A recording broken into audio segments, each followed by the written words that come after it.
Hey folks, it's time for some critique and analysis. Let's talk about this book, Prince of Thorns by Mark Lawrence. This is a book that a very good friend of mine really liked listening to an audiobook and wanted me to read it, so I got a physical copy and I read it, and I thought I would give you my analysis, my critique, and some of my general thoughts about this particular book. This review will have some spoilers, but I'm going to try to avoid having any major plot spoilers. But some of the spoilers are unavoidable for me to talk about this from a writer's perspective and to really talk about the craft of how this is made. So some spoilers are unavoidable, but if you want absolutely no spoilers, you can turn off the video and just forget that you saw me and go read the book for yourself. If not, let's get into it. I will talk about style at the end. I'm going to first talk about some of the storytelling elements. First thing that I wanted to talk about is the setting. The setting is interesting, and the book is interesting insofar as that the setting, our understanding of the setting actually changes part of the way through the book. So for the first, half to 2/3 of the book, we're operating in what we assume is a normal sort of run-of-the-mill medieval fantasy setting, right? There's dudes with swords and crossbows and armor, and there's knights and kings and that kind of stuff, and castles. And then about 2/3 of the way through the book, and this is a plot spoiler, we have sort of revealed to us that it's not like a standard medieval fantasy setting. And before we think it's just standard because it's medieval, we don't recognize the names, and there's some supernatural elements. There's some ghosts early on in the book. That's our only supernatural element. But 2/3 of the way through the book, we do encounter a sorcerer, and then of course we actually have revealed to us that this entire world is like a neo-medieval version of our world, post-apocalypse, post-nuclear apocalypse. Everything kind of reverts back to a feudal state, and that's the world that this operates in. Having that as sort of, we call that a reveal sometimes, and it's a plot device that's been kind of popular the last 20 years, where you make a big revelation about the nature of the universe that the story is taking place in, sort of part of the flow of the plot, that the viewers kind of shocked to see that, oh, this is different from how I thought it is. A great example is actually Dark City. If you ever go watch the movie Dark City, which I highly recommend, it's one of my favorite movies. Part of the way through the movie, there's this understanding, you're revealed that the world is very different from what you think it is. The sun never rises and sun never sets. You can't escape the city, and then there's these weird guys in coats that are injecting stuff into people's heads. There's a continuing revelation about what the world is. Eventually, there's a part where he steps off almost into the abyss and just sees space, and then you realize they're on a spaceship. So those reveals, that's a really popular plot device, and one that I usually think is really good. So in this one, that is part of the flow of the plot. We have a revelation oh, this is a post-apocalyptic setting, and I just thought it was this rather run-of-the-mill medieval setting. So that is pretty cool. However, the first 2/3 of the book, because the setting is very sort of run-of-the-mill with some hints. There's some hints, there's these the characters referencing Nietzsche and referencing Socrates. And we're okay, that's pretty interesting, but Michael Moorcock has kind of done that, so maybe it's not that weird. Truthfully, I think the first half of the book, setting-wise, is rather boring and uninteresting, and only once we get those reveals do I actually become engaged and interested in the setting. So that is a sort of negative criticism there. And not that you have to have the reveal any earlier than that. It's going to have a bigger impact if you kind of put it off, but I still found it a little bit uninteresting. And then from that point on, it kind of reminds me of Stephen King's Midworld, that there's this idea that you are in a world that's moved on, a world that has had an apocalypse and has moved on. And I think for that feeling, I also, I'm referencing The Dark Tower by Stephen King. That one has a really, really cool feel to it with that particular setting as well. I find that very interesting. So the last third of the book, setting-wise, is very interesting. The first 2/3 of the book, not so interesting. The setting is feudal in its sort of political arrangement, and that gives rise to the characters. The main character, so let's talk about the characters. By the way, part of that post-apocalyptic thing, there's mutants, magical mutants, which are interesting, I guess, if not not realistic. They are interesting and kind of fun. Anyway, so here's the characters. The main character, and the only character that the book really concerns itself with, is the primary, quote, protagonist, who I am calling Jorg. His name is spelled Jorg, which can be ambiguous because you're like, when I see Jorg, I think Jorg, I think soft J. Maybe that's because, I'm Dutch and stuff, and I'm used to seeing soft J's, reading all this Norse mythology kind of stuff. So Jorg, I think Jorg. But I guess other people have said it's Jorg, because you usually pronounce a J as a J. And then, but of course, sometimes you pronounce G as a J, so maybe it's George and a weird spelling of George. Who knows? I'm calling him Jorg. So the main guy is Jorg. He is a character that, this is the main problem with the book. This character is a Mary Sue, or a Marty Stew, if you will. And he is so hyper competent at everything that you start to either not believe the narrative or just not really like him. And there's a bunch of other unlikable things about him. But it is told from a first person perspective. So part of me is like, maybe this character is telling these lies at a certain point. But then the book concludes and you never get that line, because the character's so good at everything. And not only is he so good at everything, he's great at everything at the age of 14. So he's 14 years old in this book. And then you have these flashbacks to him being 10, where he's competent, pretty darn competent for a 10-year-old. So when I think of 14-year-olds, and I teach high school, and I have a lot of experience with 14-year-olds, I do not think of them as being super tough and hyper competent and very able to engage in combat and kill people willy-nilly, which is what Jorg is able to do. He, in all honesty, in this book, he never really has any kind of challenge to his physical prowess. He's able to beat any opponent physically. His mental faculties are far superior to everyone around him. Not only is he is he a more intelligent person, he's a more socially apt person. A 14-year-old is able to socially manipulate people and manipulate these guys around him. And at the beginning of the book, he's like a bandit, and he has a whole band of bandits, really evil guys that follow him for some reason at 14. And you kind of backfill that somehow he earned their respect by being super badass. But even at a certain point in the book, there's this kind of reveal that he's getting this hyper prowess. And by the way, he's even sexually proficient, hyper proficient. And when you think of a 14-year-old boy, I really, really doubt you're thinking of a hyper sexually proficient character, right? Just think about that for a minute. Hopefully those of you who remember being 14 or being a teenager at all, it kind of pulls you out of the immersion. But anyway, there's this revelation that part of the reason that he was so good at this stuff is because the sorcerer and, there's some magic involved. But then he cuts off that source of why he'd be great and continues to be hyper competent. So that whole plot device ends up just not really mattering, right? It's good. It's thrown in. It's oh yeah, so this is more believable now. And then it's but then we just continue him being super amazing in everything he does.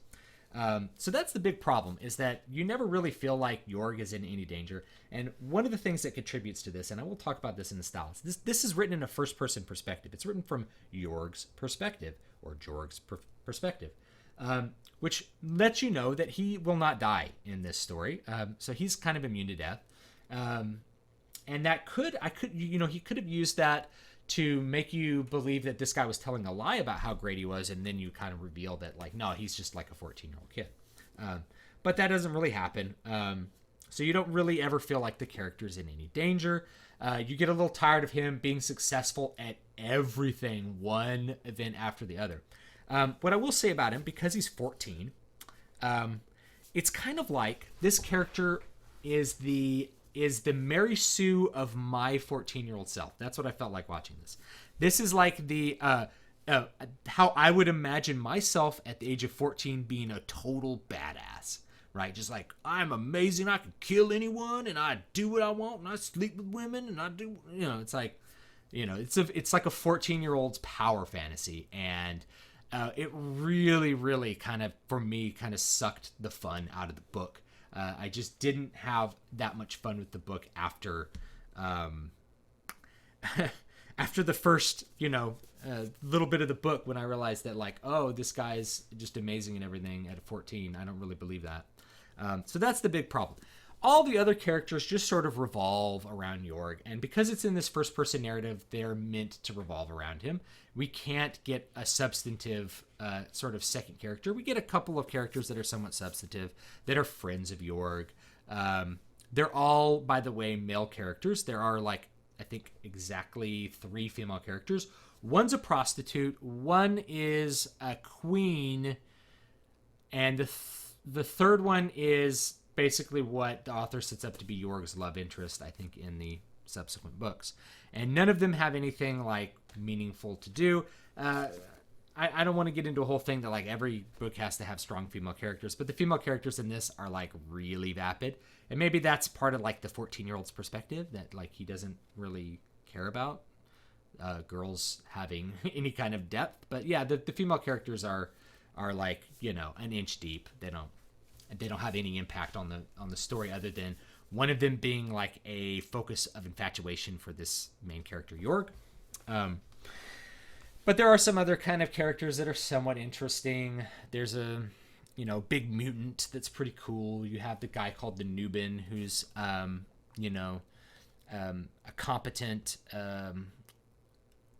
older male. There's some interesting characters, but for the most part, it's all about Jorg, and Jorg just he's just not very interesting because of his hyper competence, and because of his age. Like, the hyper competence combined with the age really makes him like a Mary Sue. He is as Mary Sue a character as I've seen, like more Mary Sue than even, like, Rey from Force Awakens or something like that.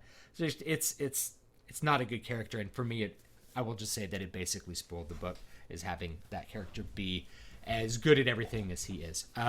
So let's move on from characters. Let's talk about the plot. The plot kind of, to me, flounders the first half of the book. I feel like the second half of the book is much better than the first half of the book. The first half of the book is about Jorg sort of coming back to his father's castle because he's angry at his dad.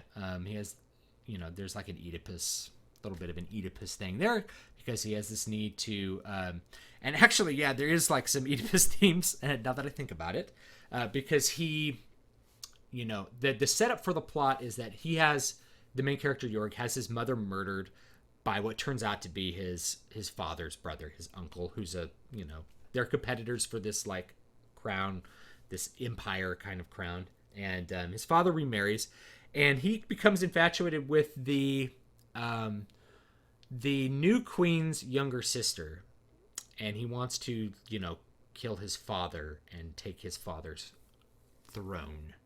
So that's a little bit interesting. But anyway, that's the setup. So he's heading back to kind of take revenge on his father, who didn't take the death of his mother seriously. And then we're along the way, our progress is continually interrupted by these flashbacks. 4 years earlier, to him being 10. So when he's 10, he sees his mother like raped and killed, which is brutal, right? And he sees his little brother killed, and he survives because he's like thrown from this scene and is caught in this briar bush where he's unable to act and just has to witness it. And then you see how he kind of from the tragedy of that event, essentially becomes a psychopath. That's the other thing about Jorg. Just to back up a second about Jorg. Jorg is a psychopath. If this was not written in a first-person perspective, he would be unbearable, like in terms of his depth and evilness. I will talk about that more with style when we talk about the first-person perspective in relation to Jorg, but that is definitely the case. So he comes back to the father's castle. We eventually figure out that, like, from that event in the past, he becomes like this sociopath. He frees some prisoners and then goes on the road killing and raping everybody with this band of bandits that follow him for some reason at the age of 10, which is not really believable. But they do, whatever. They help him out, and then he comes back to his father's castle with this band. Of course, like, he has, I guess, a slight failure in that he's unable to correctly manipulate his father's, like, castle court, and ends up on this other task to go conquer this unconquerable castle. That's when we get the reveal about the nature of the world. And I'll leave the success of that sort of up to you to read this. But suffice to say that he ends up not taking revenge on his father and just sort of like abandoning that whole track and going to take revenge on a different guy that we get a revelation. This is the real guy that he should be primarily mad at. And so he goes in and goes back to his original motivations, which is to take revenge on his mother's murder. And so the plot itself, other than it floundering in the first half because you have these continual flashbacks, which end up being informative but really disrupt the flow of the narrative. The second half of the book, once you get that setting reveal and once the plot is just rolling around and banging on all cylinders, the plot's actually quite enjoyable. I think it's well done. I don't think it's a bad plot at all. I think it's a pretty good plot executed by characters that I don't really like. And especially the second half of the book is much better than the first, and I do end up liking the plot from that point on. Let me talk a little bit about style, because the style of this book is very important. It is written in first-person narrative, first-person past tense, and that's important. I really, just as a note, I really, really hate things that are written in the present tense when they are in narrative novels. When I read screenplays, I expect to see things in the present tense. That's the way you write a screenplay. That's just the way it's always been. When you're writing a book, writing in present tense, to me, is just like ice picks in my spine. I hate present tense. First person present tense is even more annoying. It's like, I go to the door, I open it. It's like, I hate it. I can't stand seeing that style. It's just a style that grates on me. This is in first person past tense though, so it doesn't grate on me like that. However, there's some problems with first person past tense. The big problem is if you're writing from the first person and you're writing in a past tense about events that have already happened, the reader automatically knows that the character who is doing the narrative is not in any danger. And when that character is clearly the prime actor in a story, because like you could have a first person describing a narrative, like imagine you have first person and it's like a friend of Alexander the Great, right? Well, Alexander the Great is really the character we're interested in, and the guy who's telling the story is just a guy telling the story from his perspective. But this is the guy telling the story and the main character, so you really just have this sense of danger completely removed.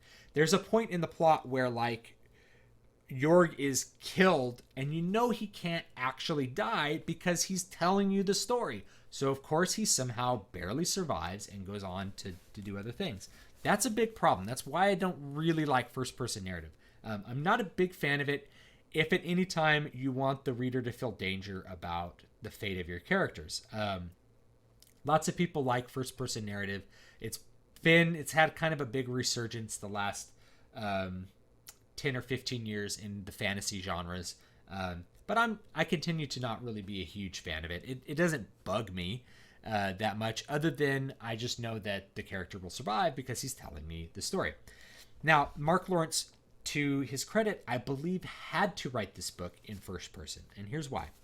Jorg is a freaking despicable character. He is an absolute psychopath or sociopath. He has no conscience. He does evil things because he wants to be evil at certain points. So that's really like psychopath more than just sociopath. He is a sociopath, but he's also, like, frankly, evil and psychopathic. You would have absolutely no empathy for this character if he were not the one telling you the story, which automatically makes him the protagonist. So it's an attempt to make a character that's really would be a villain in most stories and turn him into an anti-hero by forcing you to identify with him by reading this in first-person perspective. I think it's a nice little trick, because otherwise if we're reading in a third-person perspective about this guy, raping women, killing his friends because they pissed him off, and just like I reaches over and just knifes a friend in the neck at the beginning of the book to show how evil he is. It's like we'd be like, I don't really want to read about this guy. Why do we keep talking about this villain? Where's the hero? Well, from first person perspective, now we know he's supposed to be the hero. He's supposed to be an anti-hero. Anti-heroes are rather popular now. By the way, this is kind of grimdark fantasy. for those of you who are into grimdark fantasy. It definitely tends towards that sort of subgenre of fantasy because it's very, very violent and has things like rape in it. And it's just generally not idealistic at all. Okay, so yeah, because Jorg is a straight up psychopath, you really wouldn't have anything to identify with him if he wasn't from the first person perspective. If he wasn't dragging you through it kind of with this like Jedi mind trick of I'm the protagonist because I'm writing it in the first person, and you will like the anti-hero and you'll want the anti-hero to be successful. And actually it is kind of a successful device. In a certain way, you actually do want Jorg to be successful, even though he's a terrible, terrible human being. You do kind of want him to be successful at his somewhat wicked aims. And part of it also, and this is definitely a credit to Mark Lawrence, there are no heroes in this book. There are no good guys. Like, everybody's a bad guy, and Jorg is just the bad guy that you identify with because he's the main character. His father is evil. His uncle is evil. The guys he's riding around with are pretty evil. The guys he's sort of facing off against are all evil.